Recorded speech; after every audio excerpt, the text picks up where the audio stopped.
Big boss मराठीच्या घरात होणार राखी सावंत आणि राकेश बापटचं लग्न. तर नमस्कार मित्रांनो, फिल्मो ट्रॉफी चॅनलवरती आपलं पुन्हा एकदा स्वागत आहे. बिग बॉस मराठीच्या उद्याच्या भागाचा प्रोमो प्रदर्शित झाला असून घरामध्ये राचं लग्न म्हणजेच राकेश बापट आणि राखी सावंतचं लग्न पाहायला मिळणार आहे.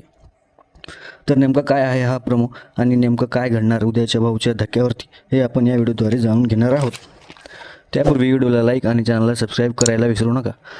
तर समोर आलेल्या प्रोमोनुसार रितेश भाऊ राखीला म्हणतात की राखी, तुम्हाला कोणाशी लग्न करायला आवडेल आणि हा हार तुम्ही कोणाच्या गळ्यात घालणार, हे विचारल्यावर राखी सावंत राकेशचं नाव घेते आणि हे दोघं फन वेमध्ये एकमेकांना हार घालतात, कारण राखी आल्यापासून राकेशसोबत फ्लर्ट करताना दिसत आहे. त्यानंतर राकेश भाऊ विचारतात राखीला की तुझी कपटी ननंद कोण आहे. त्यानंतर राखी तन्वीचं नाव घेते. एवढंच नाही तर राखी आणि राकेशची वरातसुद्धा निघते. जाम फनी प्रोमो होता हा. तर अशा प्रकारे उद्याच्या भाऊचा धक्का गमतीदार असणार असून हे आपल्याला उद्या पाहायला मिळणार. तुम्हाला ही राराची जोडी कशी वाटते हे आम्हाला नक्कीच कमेंट्सद्वारे कळवा. अशाच बिग बॉस मराठी अपडेट्ससाठी चॅनलला सबस्क्राईब करा. जय हिंद, जय महाराष्ट्र.